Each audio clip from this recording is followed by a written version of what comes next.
America is an amazing country filled with wonderful people who do incredible things. But too often, the media and liberal politicians ignore big parts of our nation and the people who make it work. So I'm speaking with leaders and policymakers who deal with real problems every day. I'm Ronna McDaniel, and this is Real America.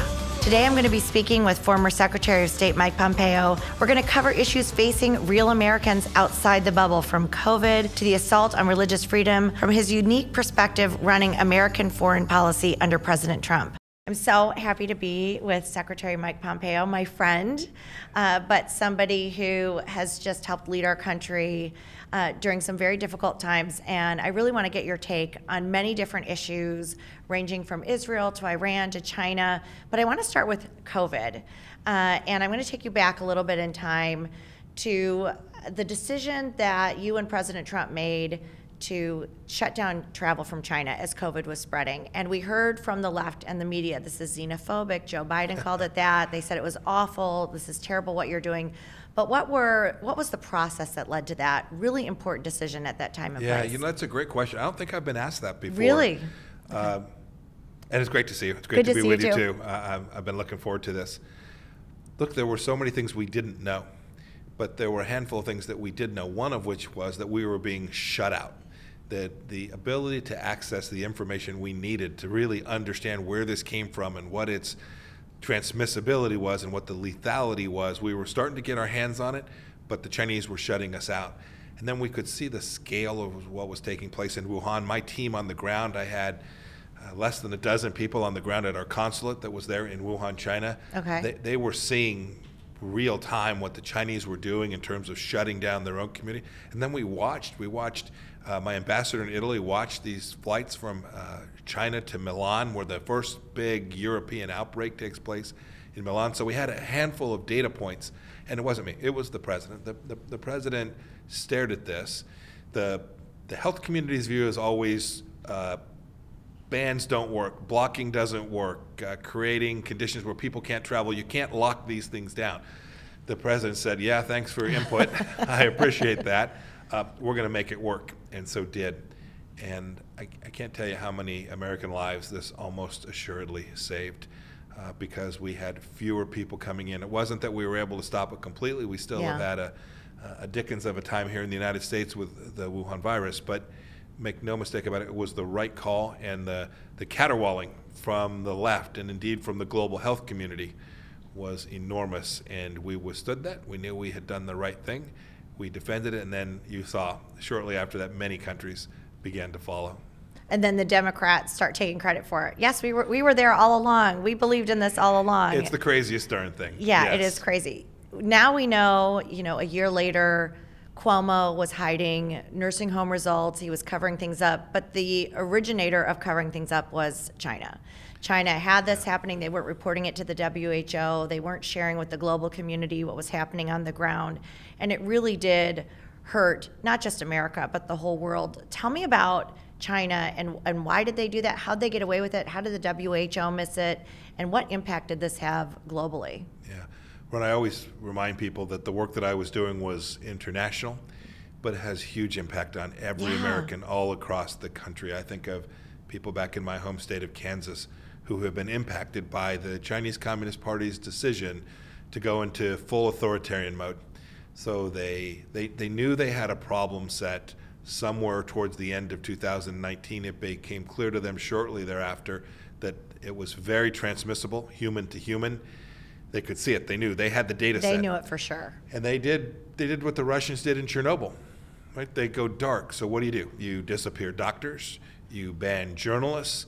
You lock down the information set. You shut the world out. Indeed, they had commitments to allow the world in, and they just said, we're not going to honor those commitments.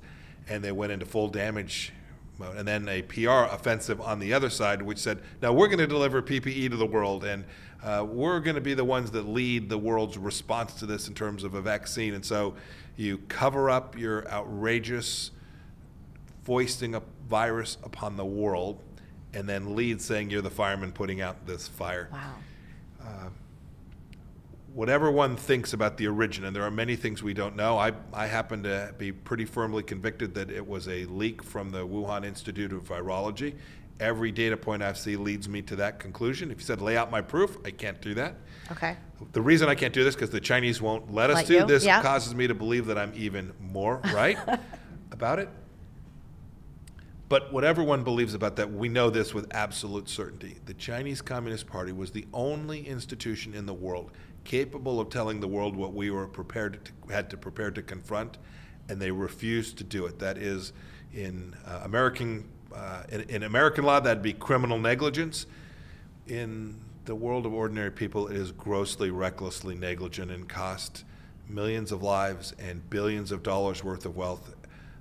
The Chinese Communist Party must be held accountable for this. The world, not just the United States, the world needs to join together to do that. And if you think, like the Biden administration apparently does, it says if we just get back in the WHO, if we just rejoin this global community of great philanthropic medical professionals, you will be rejoining a politically corrupt institution that has no capacity to prevent this from happening again.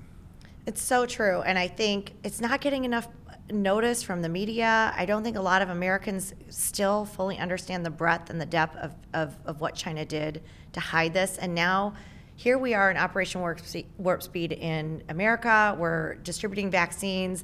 China's been a distributor around the world. It's now being shown that they're hiding data on phase 3. Sure. Their vaccines are not effective.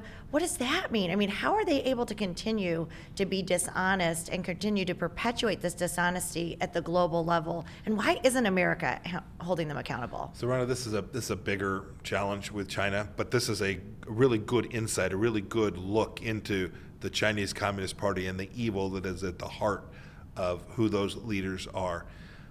The disinformation effort they have is at scale, and they're very powerful. It's a country of 1.4 billion people. They have political influence in countries far across the world and control most of the international institutions in the world. And so they are able to get away with an awful lot in terms of corruption and lying. We all know better. The people in the West know better. And for 40 years, none of us did a darn thing about it. And this is bipartisan. Republican presidents didn't do anything. Democrat presidents didn't do anything. Donald Trump did. President Trump did. He said enough, and we saw it with tariffs. This impacted every American life. Right, they were stealing our intellectual property. Tens of millions of jobs lost in the United States, and President Trump said, "This is crazy. We're not going to let this happen anymore."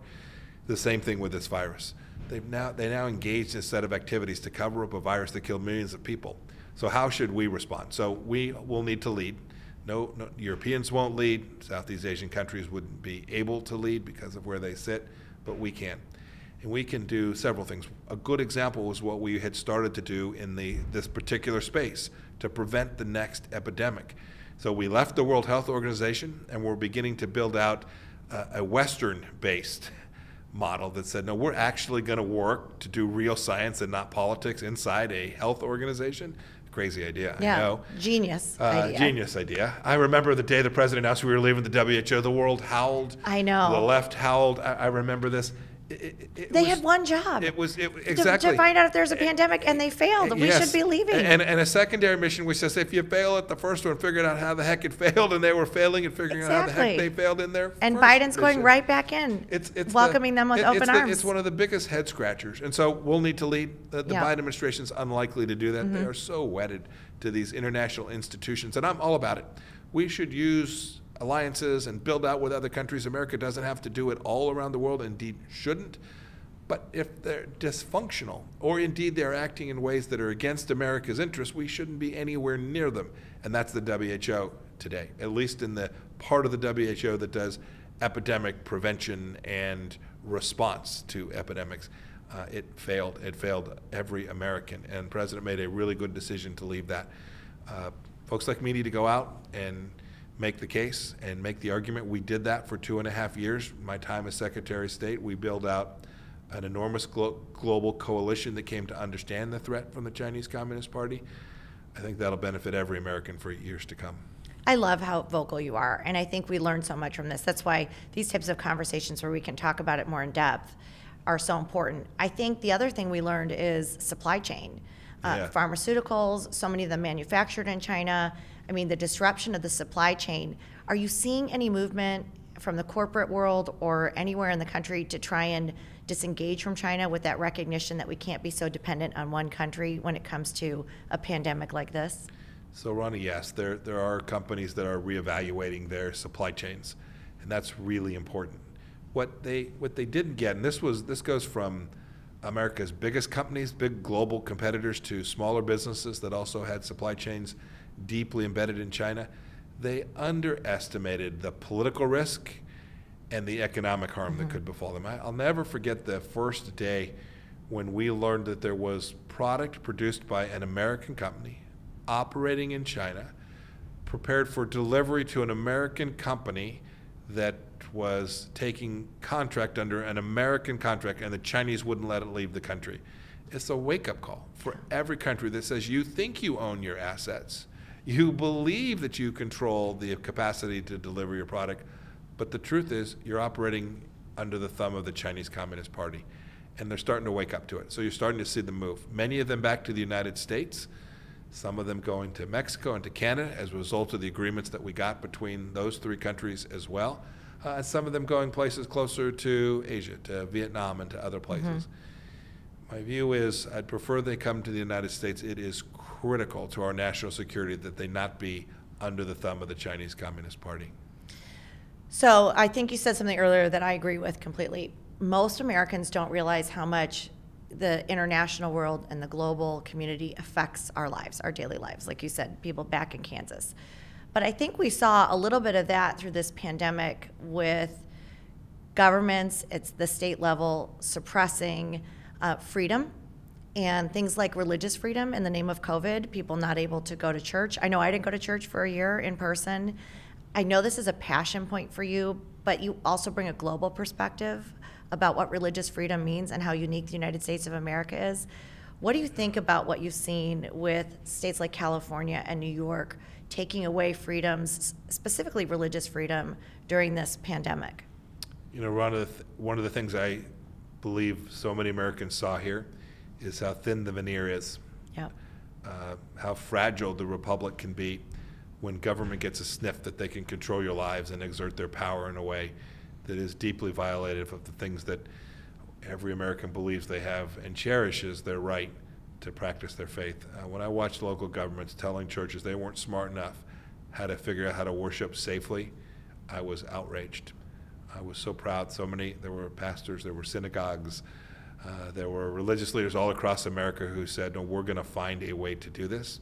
It was hard. The penalties were harsh. My church back home in Kansas worshipped online for a long time. I was living in Washington, got a chance to watch Pastor stand many Sundays. But there's nothing like being there, and more importantly, there's nothing like the right to choose to be there. And our country denied that to its citizens. I saw the impact of that around the world. I worked very hard on religious freedom. The president made it a priority. He was the first leader to talk about religious freedom at a UN gathering. The vice president valued this, took this to heart. Had a great ambassador, Sam Brownback, working on religious freedom around the world. And we did it because we knew it mattered to those human beings. I believe deeply that every human being is made in the image of God, no matter where they live. And we wanted to give them the capacity to practice their faith. But it mattered to Americans too. When religious freedom is denied around the world, those are usually authoritarian regimes. That will have a real reflection back into our lives here at home. And so we felt like we could keep America far more secure if we could expand religious freedom around the world. There were great places where we achieved that. There's still an awful lot of work to do. But what happened in the United States, what we saw, whether it was this issue around masks or the issue around faith, governmental power is risky. And we know that our rights don't come from the government. And when we, for a moment, watch governors, Democrat governors in this instance, when we watch Democrat governors make decisions like they made that said, you can't worship, this is inconsistent with who we are as Americans, and we need to fight back against that every single day. I think, especially now as a mom with my children who have not been in school full-time for a year, the ramifications of that coming from a Democrat governor, I do think it's been a wake-up call as we've seen freedoms stripped away under, political pretense because of the pandemic. but it's religious freedom. You look at what China did. They suppress data. They take away your religious freedom. You never think that can be happening in the United States of America, but it has happened as this pandemic's unfurled. We've seen all those things stripped away. It's interesting. I can see the look on your face. You're being a little careful because it kind of sounds crazy. It does. Right? Because it kind of sounds crazy to say, oh my goodness, this could happen here. It happened. It happened. It happened here. And we can't let it happen again. The good news is I've been out traveling these last few weeks. I couldn't do political stuff for 4 years, and now I'm getting my fill. It's fantastic. Are you loving it? I am loving it. I've gone out and campaigned for a bunch of candidates. I'm going to do a bunch more. I'll be down in Atlanta with the NRCC this week. We want to give the Biden administration just as short a runway as we possibly can. I think people felt it. I think they saw. I think they are appropriately alerted to the risks of big government in the era of big tech. And they know what governments can now do, and they're not going to take it. And it is lovely, and it is appropriate, and is deeply consistent with our founding. And giddy up. Yeah, giddy up. I love that. Giddy up, because it's real. I remember leaving Michigan, and I call it the communist state of Michigan, and going to Florida and being like, this is what freedom feels like. Yeah. And going to Texas or states run by Republican governors, even in our country, we lost so many freedoms. I'm going to go back to the global perspective right now, because probably when this airs, this will be past, but right now we're watching what's happening in Israel. And boy, the Trump administration, what you did with Israel and Middle East peace, with the Abraham Accords, with moving the embassy, with recognizing the Golan Heights, and more importantly, pulling out of the Iran deal.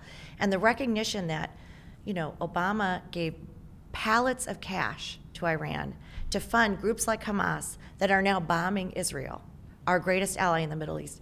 What are you thinking right now? I'm just curious what your perspective is right now. And this may be, airing weeks after this, but I'm curious right now. But Ronna, this issue is going to be alive. This issue of how this administration treats the Middle East from America's perspective, how we think about Israel, our friend and ally, right, the rightful Jewish homeland. This matters. A lot of Americans care about this. So you were talking before about how the work I did as Secretary of State mattered in America. As a Christian evangelical, I care deeply about this special place of Israel. So do many American Jews. So do many who practice the Islamic faith, right? Jerusalem is home and the base for all three Abrahamic faiths. Yep. This is an important place. And people don't realize how small Jerusalem is. Tiny. When you're there, it's tiny, and everything's crammed together. Yes. The second thing is we've sent a lot of our young men and women off to fight and die in this place too. If we don't get stability and peace right there, the risk that we'll have to send our young people back there again increases significantly. It's why what the Biden administration does is just confounding. Why you would side with Iran against our ally Israel. That's effectively what they're doing. You cataloged it. Think about just these first 100+ days. There's a group of terrorists in a country called Yemen. It's a small place. It's out of the way. The Iranians underwrite the terrorists. They're called Houthis. They're tribesmen. They're an Iranian proxy. They're clearly terrorists. And the administration says, no, we're going to de-designate them. We're going to say they're not terrorists. Today they are launching missiles into the Kingdom of Saudi Arabia. There are Americans traveling in Riyadh and Jeddah all over. There will be an American killed. They underwrite the Palestinian Authority, returning all the funding that we had taken away. It's those very Palestinians that are now firing rockets into Israel. They're going to allow Hezbollah in Lebanon, all of these places where Iran is the most destabilizing force in that important region in the Middle East. This administration is grabbing a hold of. It is the 9th year of the Obama-Biden administration's effort to make Iran America's senior partner in the Middle East. This is dangerous for the Gulf states. It's especially dangerous for this important place of Israel that's going to celebrate its 73rd anniversary in the days ahead. I hope that members of the Senate and members of Congress can convince their colleagues to rein in what the Biden administration is doing, because they got the same cast of characters. Wendy Sherman's back, Robert O'Malley's back, the whole Obama Susan Rice, team, the whole team's back. This will impact us whole here at home back as well. Together. Yep. And we need to push back against them. The last thing to say is, for decades, our policy with respect to Israel was largely bipartisan. Everyone understood this was an important Democratic partner in the region. You have significant, not outlier, but significant segments of the Democratic Party that are behaving in ways that is fundamentally anti-Semitic. Yes. Saying that the Israelis are the terrorists, saying that it is Israel that has caused and these the media is problems. following, by the way. Yeah, in a lot of ways. You saw this, Ron. You've lived it. Yep. I lived it as a Secretary of State, as a left-wing media. Yep. They are now fundamentally a instrument of the Democrat Party. We ought to recognize that and acknowledge that. This is America. They get to say the things they want, but we shouldn't treat them as if these are neutral arbiters of fact. In my experience, they were never that. Yeah. And so we should acknowledge, yes, they are likely to adopt a view that looks more like the most left, most radical part of the Democrat Party with respect to Israel, rather than. How has this happened with, Chuck Schumer? How does he allow this to happen in the Democrat Party, to allow this anti-Israel, anti-Semitic, sentiment to root, not just to seep in? Now it is rooted in the Democrat Party. And explain why Israel is so important to the U.S. Yeah, we should be very clear. This isn't just Ilhan Omar and AOC that are saying these things. This is their candidate for president that was the runner-up, Bernie Sanders. Right? This is someone who garnered significant votes in the Democrat Party 2 presidential election cycles in a row. Yep. So this is now seeping into mainstream liberal ideology that somehow Israel's existence is a threat to the world, not a glory. And why does it matter? It matters from a security perspective. As someone who ran the CIA for a few years, I saw that amongst our most important partners to help Americans stay safe was Israel's capacity to deliver really good intelligence as a friend and partner of ours. As Secretary of State, I saw American interest not just in the Middle East but around the world, where Israel was able to help us. We should always, as Americans, value other democracies. Just because the more democracies there are in the world, the less likely it is that there'll be conflict in the world that will undermine our capacity. They're also an important trading partner of the United States. They bring really good technological advances, a sophisticated technology society as well. There are so many reasons that Israel and their friendship and partnership, military, diplomatic, and economic, with us matters an awful lot. So you've seen almost an about face, like a 180 from the Biden administration, from the Trump administration, dealing with China, Iran, Cuba, Israel. Tell me about the change. What worries you as you're watching all the gains that you made and now this disruption or this dismantling? Two thoughts, Rana. One big, one big but closer to home. The big distinction is that we used American power to create deterrence. Our foreign policy was very restrained. We weren't adventurous. We weren't out sending huge military forces around the world to go change the nature of the conditions on the ground. That wasn't President Trump's model. I agree with it. It doesn't make sense. We used our other tools. We used our economic tools. We used our diplomatic tools to create deterrence, to convince the Chinese that taking Taiwan would be a bad idea, to convince the Russians that, you took Crimea while President Obama was in office, you're not going to take another inch. We had a deterrence model that worked. It's unsurprising to me that the Middle East is now blowing up when the pin was pulled.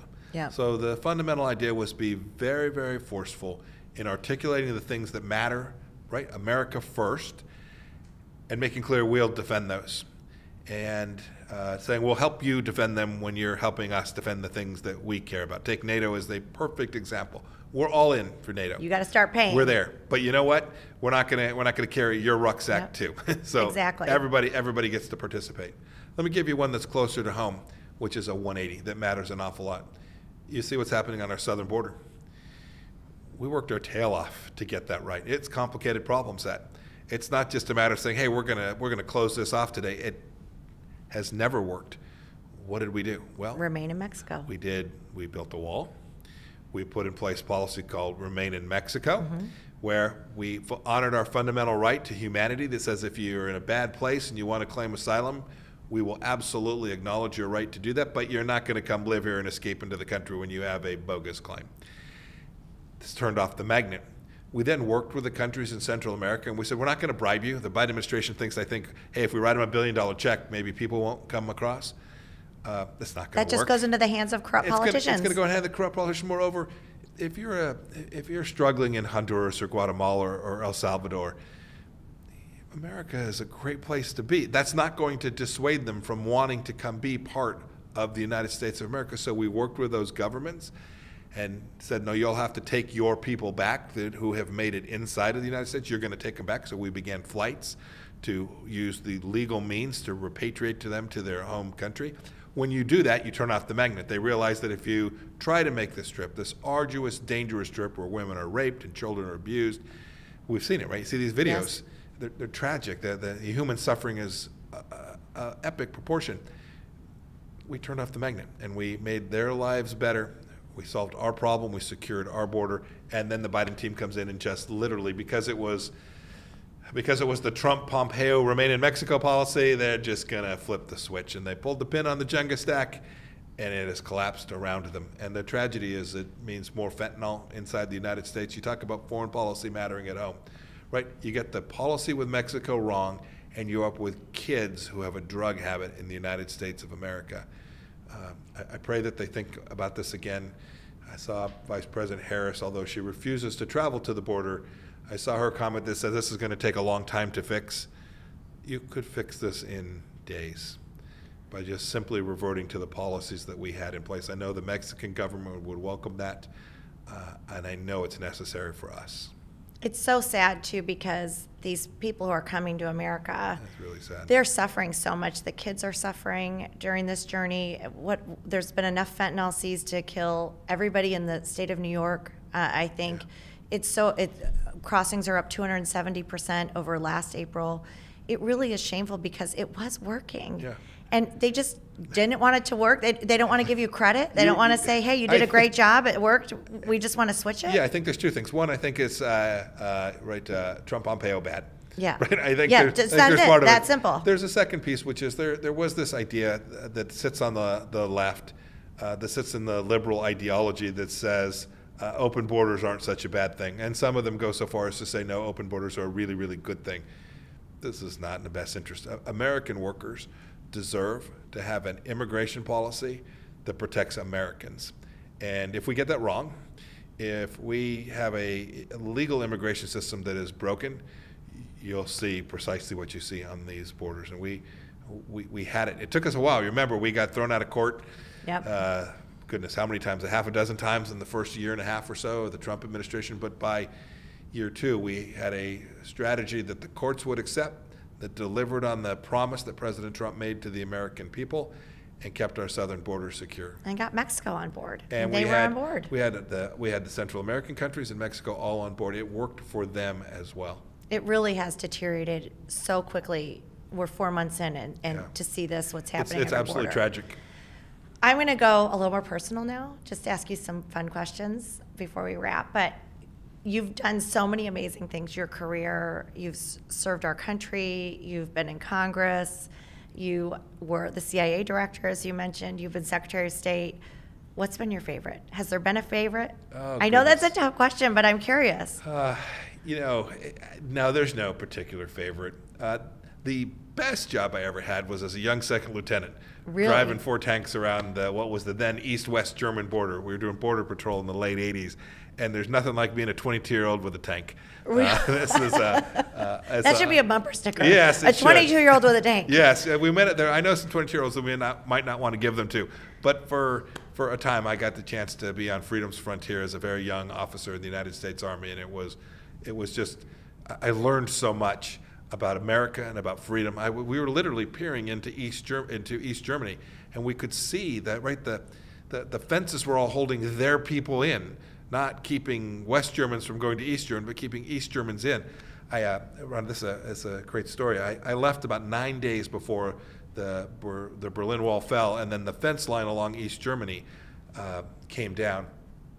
And I called back, before the days of cell phones, I called back to a lieutenant friend of mine and said, "This is amazing. Tell me what's happening." He said, "Mike, we're running traffic control points. There's these cars crossing the border, and Mike, they're all going one way. They're going towards freedom." Yeah. Because they didn't know how long it would last before that fence might go back up, and they wanted them and their children and their grandchildren to live in freedom. I've thought about that for these last now, goodness, how many years? 30 on years from this. So it's been a incredible privilege. Every one of these jobs. I mean, to be the CIA director, just the coolest darn thing in the world. That had to be pretty cool. And I had a workforce that was spectacular. doing really good work, keeping Americans safe in some of the most difficult operations that one can imagine. It was an incredible privilege to get the chance to lead them and to work for President Trump, who let us go do our jobs in ways that this administration won't let the agency go do its job. We're at more risk because of that. So no, I don't know that I have a favorite. How did you get into politics? How did you land? How did you go from lieutenant, 22, tank in Germany to here? So a winding road. So I was also in the private sector. I ran 2 businesses for about 10 years in Kansas. Loved it. Manufacturing companies, made airplane parts. Was the treat of a lifetime. We were living the dream, living in Kansas. My wife's a native Kansan. I lived there 20 years or 20 plus years. We love it. We're hoping to get back there before too long. But I was running a manufacturing company, making airplane parts for a while, and then later a company that made parts for the oil and gas industry. Great people who were running the lathes and the mills and the engineers that worked for those companies. It was an awful lot of fun. We were teaching 5th grade Sunday school, my wife and I, which was a blast, which was the perfect job to become a member of Congress. Working 5th graders, trying to figure out how to keep them all learning their Bible verses and saying their prayers. It was great practice. It was great practice.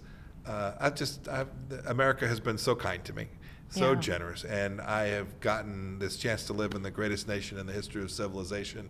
So the chance to came Congress, the seat was open, Barack Obama was destroying America, and I wanted to go try and see if I couldn't do just a little bit to get it back in the right direction. Well, you have done that and more, and I just think you're amazing, and thank you for your service to our country. I look forward to all that you continue to do, but thanks for joining me today as we're having conversations about real America. Thanks, Mike. Bless you. Thanks, Ronna. Thanks. So long. I'm Ronna McDaniel, and this is what Republicans stand for. Join us next time on Real America.